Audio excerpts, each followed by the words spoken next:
ஆண்டவர் உலக இரட்சகரமாகிய இயேசு கிறிஸ்துவின் நாமத்தில் அன்பின் வாழ்த்துக்கள். ஜெபிப்போம். நேசிக்கிற ஆண்டவரே, இந்த வேலைக்காக நன்றி. இந்த நாள் உம்முடைய வார்த்தைகளை எங்களுக்கு ஆசீர்வதியும்.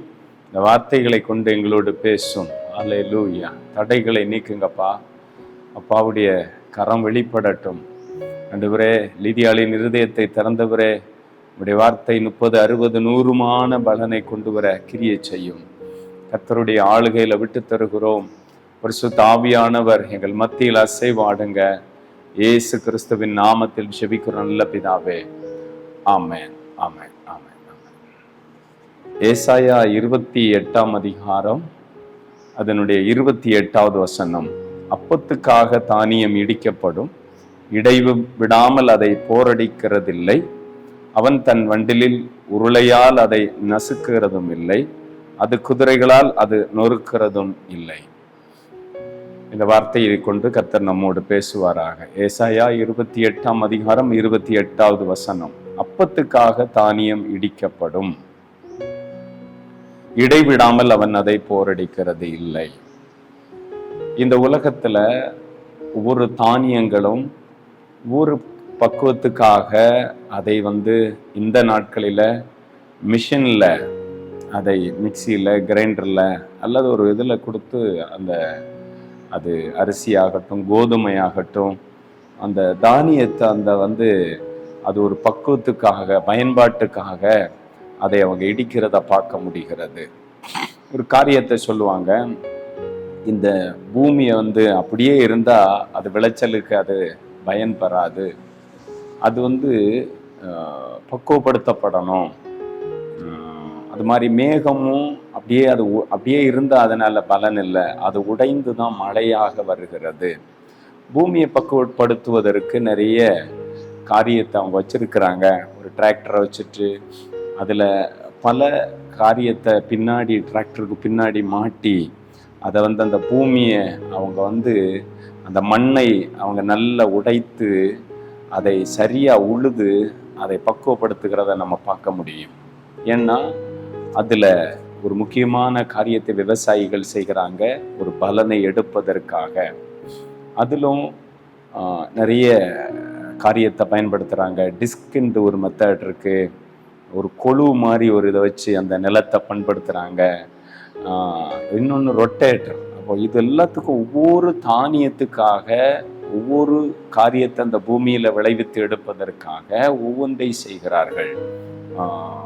ஒரு கடலை அல்லது ஒரு சிறு தானியம் போடுவதற்காக ரொட்டேட்டரை பயன்படுத்துகிறாங்க, அல்லது அந்த கொழு மாதிரி ரொம்ப ஆழமாக உழுவதற்கு இந்த வாழை இந்த மாதிரி உள்ள இதற்காக, இப்படி ஒவ்வொன்றுக்கு ஒவ்வொரு இதை டேமை பயன்படுத்துகிறாங்க. நம்முடைய பரலோக தேவனும் மனு மனிதராகிய அவர் நம்மை ஒரு காரியத்துக்காக நம்மை உடைக்கிறார், நம்மை உருவாக்குகிறார். நம்ம அந்த பக்குவத்துக்கு வரும் வரைக்கும் அந்த ப்ராசஸ் நடந்துட்டே இருக்கும். அந்த காரியம் அது செயல்வாக்கத்தில் இருந்து கொண்டே இருக்கும். அப்பத்துக்காக தானியம் இடிக்கப்படும், இடைவிடாமல் அதை போரடிக்கிறது இல்லை. அது பவுடர் ஆன பிறகு அது பயன்பாட்டுக்கு வருகிறது. நாமும் தேவனுடைய கையில ஒரு நல்ல கருவியாக, தேவனால் உருவாக்கப்பட்ட ஒரு பாத்திரமாக ஆண்டவர் நம்மை பயன்படுத்துவோம். மனிதன் உடைக்கப்பட்டால் மனிதனிலிருந்து தேவனுடைய மகிமை வெளிப்படும். சும்மா இருக்கிற ஒரு மனுஷனிலிருந்து மகிமை வெளிப்படாது. அவன் பல விதத்துல அவனுடைய இருதயம் உடைக்கப்படணும், அவனுடைய இருதயம் கசக்கி புளிந்தது மாதிரி வரணும். இப்ப நம்ம பார்க்கிறோம், கரும்பை மிஷின்ல கொடுத்து அதை நன்றாக அதனுடைய சாறை எடுக்கிறத நம்ம பார்க்க முடிகிறது. அப்போதான் அந்த டேஸ்டாக அது ஒரு மனிதனுக்கு அது பயன்பாட்டாக மாறுகிறது. நம்ம தேவனுடைய கையில ஒரு கருவியாக, மனிதர்கள் நடுவில் தேவனுக்கு சாட்சியாக, தேவனுக்கு பயன்பாடாக நம்ம மாறுவதற்கு தேவன் நம்மை இந்த உலகத்துல பல சூழ்நிலைகளில நம்மை உருவாக்குகிறார், நம்முடைய உள்ளத்தை உடைக்கிறார். நம்ம தேவனுக்காக பயன்பெறணும்னு சொல்லி ஆண்டவர் ரொம்ப எதிர்பார்ப்பார். இப்படியே இருந்தா நம்ம பயன்பெற மாட்டோம். ஆனா நம்மை ஆண்டவராய் இயேசு கிறிஸ்து கூட சிலுவையில நமக்காக அவருடைய சரீரம் அடிக்கப்பட்டது, நொறுக்கப்பட்டது, அவருடைய கடைசி சொட்டு ரத்தமும் வெளியே வந்தது. அவர் அடக்கம் பண்ணப்பட்டு 3ஆம் நாள் உயிரோடு எழும்பி மகிமையான தேவனாக இன்றைக்கு நாம் ஆராதிக்கிற ஒரு தெய்வமா இருக்கிறார். ஆதலால் ஆண்டவர் சொன்னார்ல, உலகத்தில் உங்களுக்கு உபத்திரம் உண்டு, திடன் கொள்ளுங்கள், நான் உலகத்தை ஜெயித்தேன் என்று சொன்னார். நாம் ஆண்டவரை அறிந்து அவருடைய பிள்ளையாக இருந்தும் என்னுடைய வாழ்க்கையில் நிறைய பிரச்சனை, போராட்டம், பாடுகள், என் அப்பத்துக்காக தானியம் இடிக்கப்படுகிறது மாதிரி நம்ம வாழ்க்கையும் பல விதங்களில் உடைக்கப்படுகிறது. மண்ணை நன்றாக பயன்படுத்தி விவசாயிகள் ஒவ்வொரு காரியத்துக்காக ஒவ்வொரு இதை பயன்படுத்துறாங்க. நீங்க ஆண்டவருக்காக பயன்பெறணும்னு சொல்லி உங்களிலிருந்து நீங்க ஒரு ஊழியக்காரனாக வரணும், நீங்க ஒரு சாட்சியான வாழ்க்கை வாழ்ற ஒரு நபராக வரணும், நீங்க தேவனுக்காக மறைமுகமா இருந்து அவருடைய ஒரு சரீரத்தின் அவயவமா இருந்து செயல்படணும். ஏதோ ஒவ்வொன்று நீங்கள் செய்யும்படி ஆண்டவர் எதிர்பார்த்து உங்களை உடைக்கிறார், உங்களை உருவாக்குகிறார். நீங்கள் அவருடைய கையில் ஒரு கருவியாக மாற வேண்டும் என்று பரலோக தேவன் எதிர்பார்த்து அதை செய்கிறார். இன்னொன்று நம்ம வாசிப்போம்னு சொன்னா, இதே ஏசாயா தீர்க்க தரிசன புஸ்தகம் 47ஆம் அதிகாரத்தை நம்ம திருப்பி கொண்டா, அந்த 47ஆம் அதிகாரத்தின் 7வது வசனத்தை நம்ம வாசித்து பார்த்தா,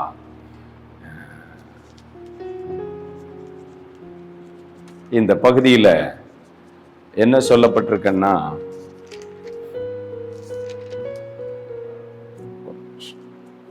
சித்திர வேலை 47 சித்திர வேலைக்காரன் தட்டானையும் சித்தியலாலே மெல்லிய தகடு தட்டுகிறவன் அடைக்கல்லின் மேல் அடிக்கிறவனையும் உற்சாகப்படுத்தி இசைக்கிறதற்கு பக்குவம் என்று சொல்லி அது அசையாதபடிக்கு அவன் ஆணிகளால் அதை இறுக்குகிறான். பார்த்தா தச்சர்கள் டோரை அதை டைட்டு, அந்த டோர்ல ஆணி லூஸா இருந்து அதை டைட் பண்ணி அதை சரியா அது செயல்படுவதற்கு மாற்றுவாங்க. இப்போ நம்ம கிட்டாரு, இந்த ட்ரம்மு இதெல்லாம் பார்க்கும் பொழுது அதில் ஒரு ஸ்க்ரூ இருக்கும், அதை டைட் பண்ணாதான் அது அந்த மியூசிக், அந்த சுரம் நல்ல அழகா வரும். அது லூஸா இருந்தா அதில் பயன்பெறாது. நிறைய பேருக்கு ஆண்டவர் ஸ்ட்ரிக்ட் பண்றது, ஸ்ட்ரிக்டான ஒரு சர்ச்சில் போறது, ஆண்டவர் நம்மை டைட் பண்றதெல்லாம் பிடிக்காது. ஆனா ஆண்டவருடைய வசனம் சொல்லுது, சித்திர வேலைக்காரனாகிய தட்டானையும் அவன் சுத்தியலாலே மெல்லிய தகடு தட்டுகிறவன் அடைக்கல்லின் மேல் அடிக்கிறவனையும் உற்சாகப்படுத்தி இசைக்கிறதற்கு பக்குவம் என்று சொல்லி, இசைக்கிறதற்கு நம்ம ஆண்டவர் கையில ஒரு நல்ல கருவியா மாறுவதற்கு நம்மை ஆண்டவர் நல்ல டைட் பண்ணி, நம்மை ஆண்டவர் நல்ல ஸ்ட்ராங் ஹோல்டாக்கி நல்ல பயன்பாட்டுக்கு வரணும்னு சொல்லி பரலோக தேவன் விரும்புகிறார். நிறைய பேருக்கு அது பிடிக்காது. அந்த மாதிரி எல்லாம் ஆண்டவர் நம்மை ஆயத்தப்படுத்துறது, நம்ம உருவாக்குறது நிறைய பேருக்கு தெரியாது. அப்பத்துக்காக தானியம் இடிக்கப்படுறது மாதிரி, அந்த ஆணியை டைட் பண்றது மாதிரி, நம்ம லூஸா சில நேரம் மாதிரி அப்படி லூஸா போயிடணும்னு நினைக்கிறோம், லூஸா இருக்கணும்னு நினைக்கிறோம். ஆண்டவர் ஏன் டைட் வைக்கிறாரு? நம்ம ஆண்டவர் கையில நல்ல மியூசிக்காக, அவருக்காக இசையாக, அவர் விரும்பி ரசிக்கிறது மாதிரி நம்ம வாழ்க்கை மாறணும்னு ஆண்டவர் எதிர்பார்க்கிறார். நிறைய நேரங்களில் ஏன் எனக்கு இந்த நெருக்கம், ஏன் எனக்கு இந்த பிரச்சனை, ஏன் எனக்கு இந்த பாடு அப்படியெல்லாம் நம்ம கேட்டுட்டு இருக்கிறோம். அப்பத்துக்காக தானியம் இடிக்கப்படும் வரைக்கும், அது மாவாக மாறும் வரைக்கும், உங்களிலிருந்து ஆண்டுடைய மகிமை வெளிப்படும் வரைக்கும் இந்த காரியத்துக்கு தேவன் அனுமதிப்பார். அப்புறம் நீங்க பயன்பெற ஆரம்பிச்சிருவீங்க. தேவனுடைய நாமம் உங்கள் மூலம் மகிமைப்பட்டுரும். அதற்கு நம்ம விட்டு கொடுத்தா, இங்க பாருங்க, குயவன் களிமண்ணுனால ஒரு பாண்டத்தை உருவாக்கும் பொழுது அந்த மண்ணை அவன் பிசைக்கிறான், நல்லா பிசைக்கிறான். அவன் அதை நல்ல லூஸ் பண்ணி அதை தன் ரூபமாக வணைகிறான். அது நல்ல ஒரு பயன்பாட்டுக்கு வர்றதை நம்ம பார்க்க முடிகிறது. தேவ பிள்ளைகளே, நாமும் தேவனுக்காக நல்ல ஒரு பக்குவமான ஒரு பாத்திரமாக தேவன் மாற்றுகிறார். தப்பத்துக்காக தானியத்தை முன்ன நாட்கள்ல அந்த உலக்கையில போட்டு இடிப்பாங்க, இடிச்சு அதை நல்ல இது அரிப்புகளை வைத்து ஒவ்வொரு பயன்பாட்டுக்காக எடுப்பாங்க. நம்ம ஆண்டவர் இந்த உலகத்துல பல சூழ்நிலைகள்ல நம்மை உடைத்து நுறுக்கி நம்ம தேவனுக்காக பயன்பெறணும். ஏன் எனக்கு இந்த பாடு, ஏன் எனக்கு இந்த பிரச்சனை, ஆண்டவர்கிட்ட போய் உட்கார்ந்து ஜெபிக்க ஆண்டவரோடு நெருங்க நீங்க தேவனுடைய கையில ஒரு பயங்கரமான கருவியாக மாறுவீங்க என்பதுல எந்தவித சந்தேகமுமே இல்லை.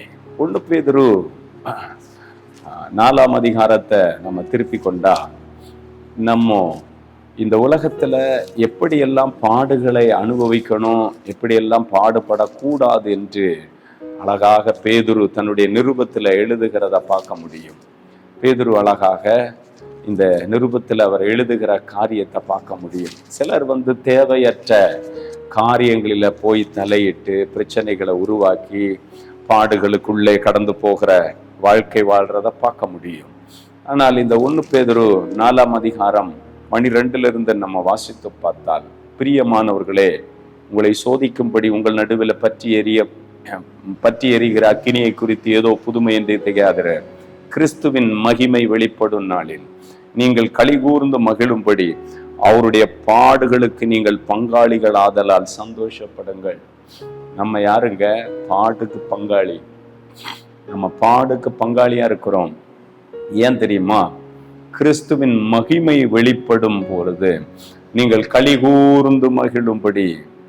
நம்ம களிகூர்ந்து ஆண்டவருடைய நாளில் மகிழணும்னா, இந்த உலகத்துல நம்மை ஆண்டவர் அப்பத்துக்காக தானே இடிக்கப்படுறது மாதிரி, அந்த ஸ்க்ரூவை டைட் வைக்கிற மாதிரி நல்ல மியூசிக் வரும்படி அந்த டோர் நல்ல ஃபிட்டாக இருக்கிறது மாதிரி இந்த உலகத்துல பரிசுத்தத்துல நம்ம அப்ரைச்சுவஸில் சரியா இருக்கும்படி தேவன் நம்ம ஸ்ட்ரிக்ட் பண்ணுவார். நம்ம இஷ்டம் மாதிரி விடுகிற தேவன் அல்ல, கட்டுப்பாட்டின் ஆவியானவர் நம்மை சரியா கண்ட்ரோல் பண்ணி தேவனுடைய மகிமைக்காக அவர் நடத்துகிறவர். 14வது வசனம், நீங்கள் கிறிஸ்துவின் நாமத்தின் நிமித்தம் நிந்திக்கப்பட்டால் பாக்கியவான்கள். நம்ம ஆண்டவருடைய நாமத்தின் நிமித்தம் பல நிந்தைகளை சகிக்கிறோமா, பாடுகளை சகிக்கிறோமா, போராட்டத்தை சகிக்கிறோமா, நம்ம பாக்கியவான்கள் என்று வசனம் சொல்லுகிறது.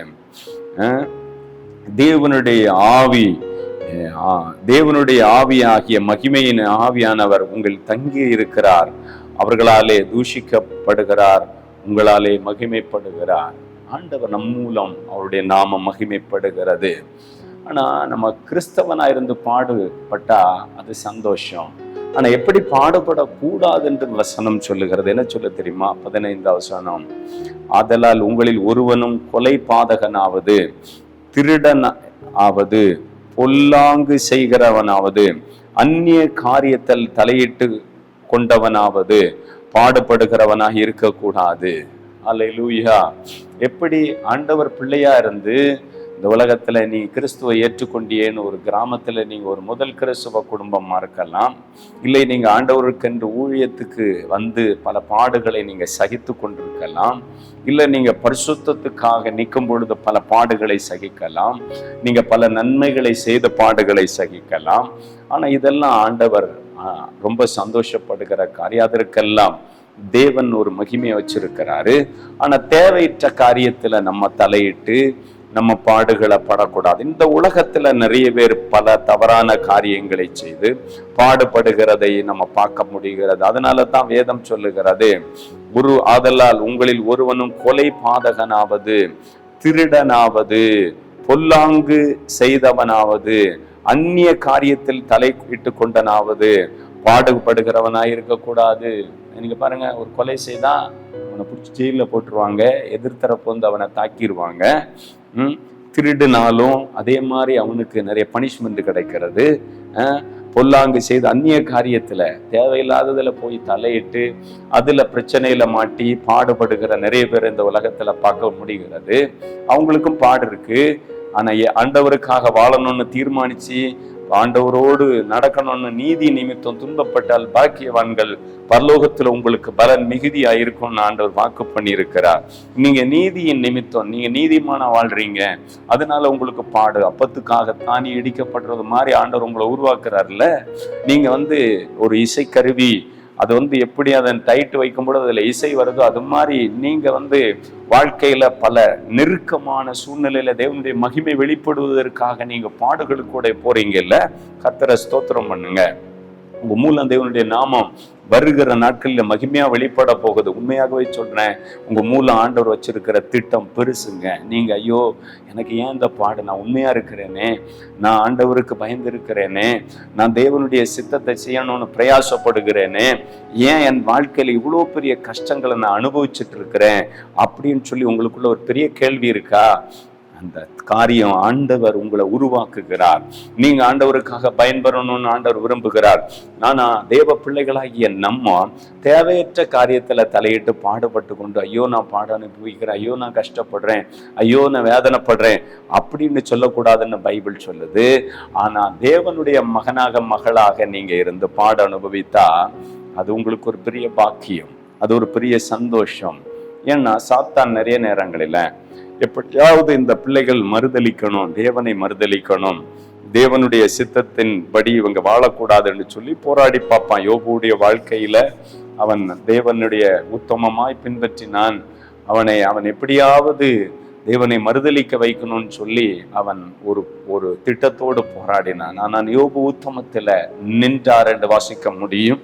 நமக்கு இந்த உலகத்துல பல பாடுகள் நம்மை சுற்றி வரும் பொழுது நம்ம சோர்ந்து போகக்கூடாது. நம்ம உலகத்துள்ள மனிதர்கள் படுகிற பாடுகளாக நம்ம அந்த பாடுகளுக்கு நம்ம உட்பட்டுறக்கூடாது. 16வது வசனம் சொல்லுகிறது, ஒருவன் கிறிஸ்தவனாய் இருப்பதினால் பாடுபட்டால் வெட்கப்படாதிருந்து. அல்லேலூயா. நீங்க ஒரு கிறிஸ்தவரா இருக்கிறீங்க, நீங்க நேர்மையா இருக்கிறீங்க, உண்மையா இருக்கிறீங்க, பரிசுத்தமா இருக்கிறீங்க, தேவனோடு சரியா இருக்கிறீங்க, ஆனா பாடுகளுக்கு வழியா நீங்க போயிட்டு இருக்கிறீங்க அப்படின்னா ஆண்டவருடைய வேதம் என்ன சொல்லுகிறது தெரியுமா?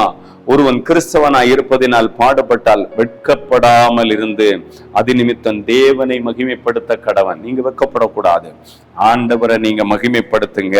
அல்லேலூயா, அல்லேலூயா.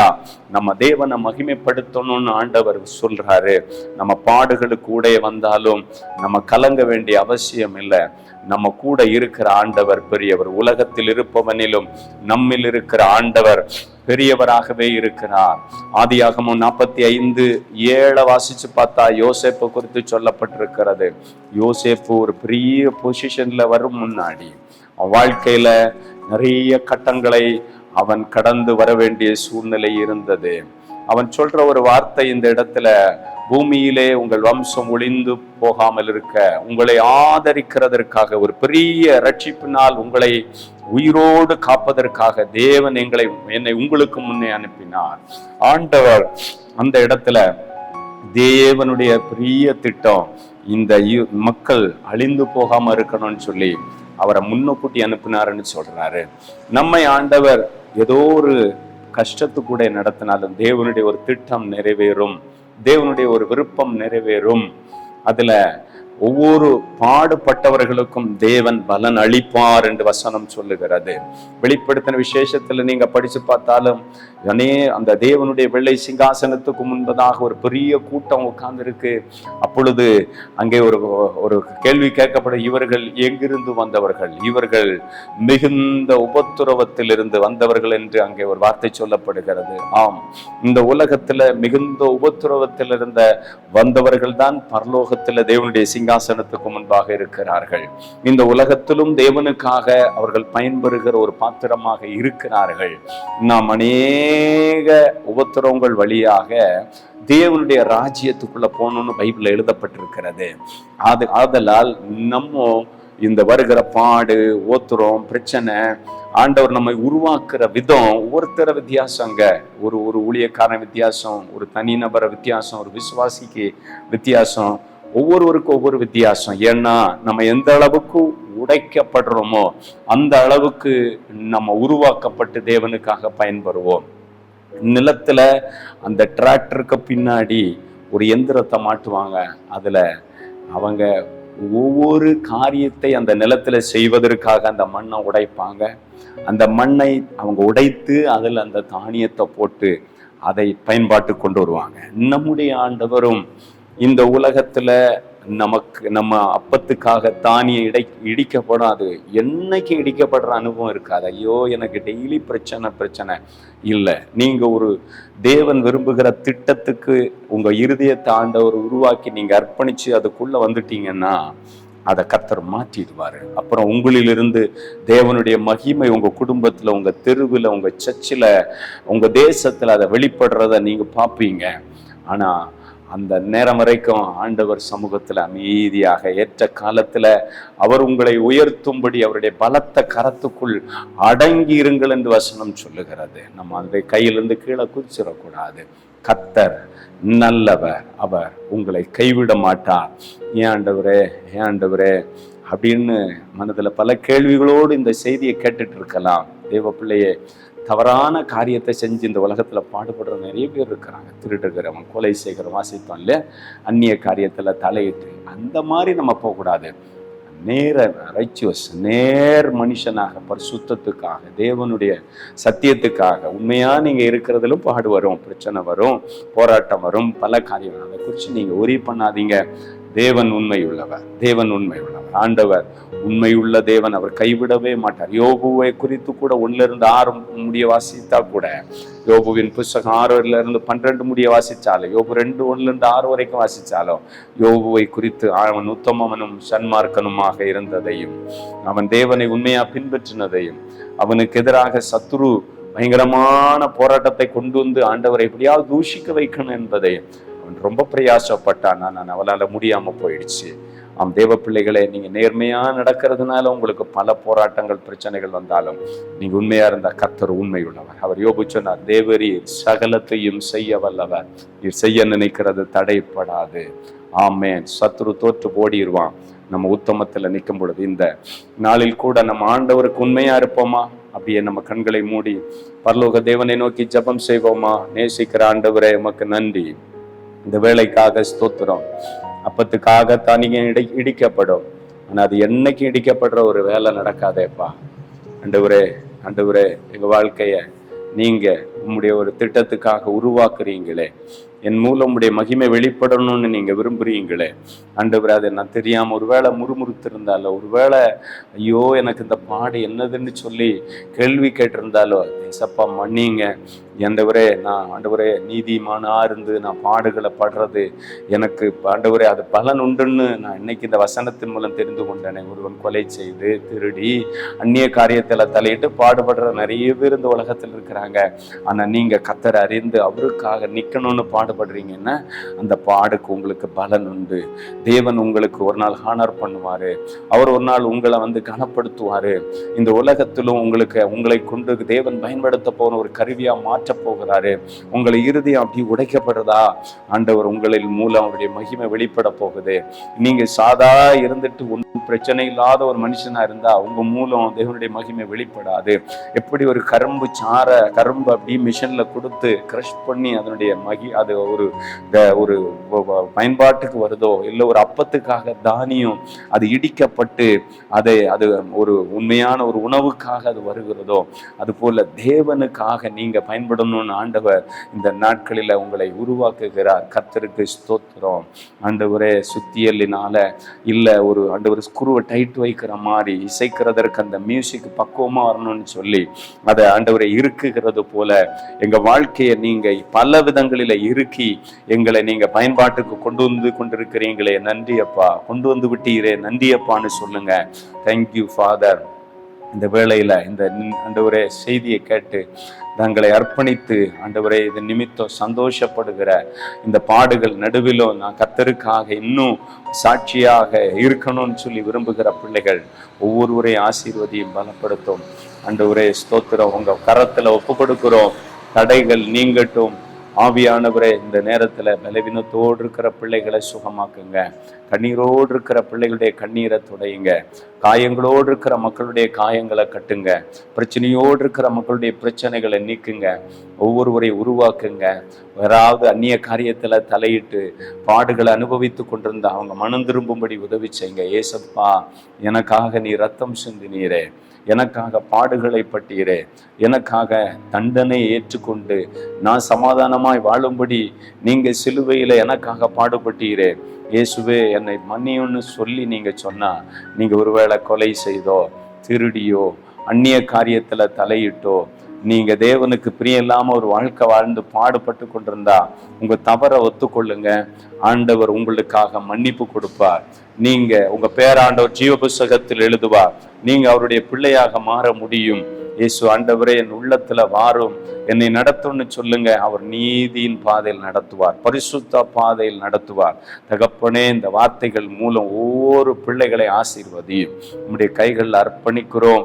இயேசு கிறிஸ்துவின் நாமத்தில் ஜெபிக்கிறோம் நல்ல பிதாவே, ஆமென்.